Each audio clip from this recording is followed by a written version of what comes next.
This is Lexington Herald Leader columnist Tom Eblin.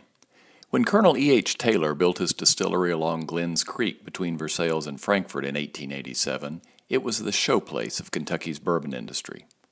Since the distillery was abandoned in 1972, vandals have done considerable damage, and nature has reclaimed much of the 83-acre complex.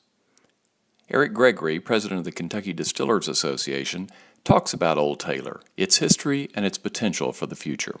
This area with LeBrough and Graham up the road, now Woodford Reserve, and Old Taylor and Old Crow, used to be one of the sweet spots for distilling in Kentucky. Three very famous distilleries that produce a tremendous amount of bourbon.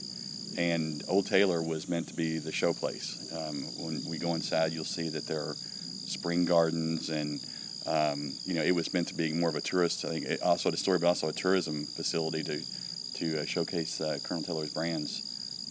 Generations ago, before the Kentucky Bourbon Trail, was ever even a thought, probably. Unfortunately, it's fallen into a state of disrepair. But if somebody could do to it like Brown-Forman did to LeBrough and Graham and Woodford Reserve, it could be a showplace again. It would be a gem, and we'd love to have it as part of the Kentucky Bourbon Trail. I think we get a lot of calls from people who stop by and, if they're taking the back roads to some of the distilleries and they see it and they want to know what's happened with it or is it for sale and things like that. So maybe someday we can get somebody in, an entrepreneur who's looking to buy or build and renovate the place and restore it to its glory.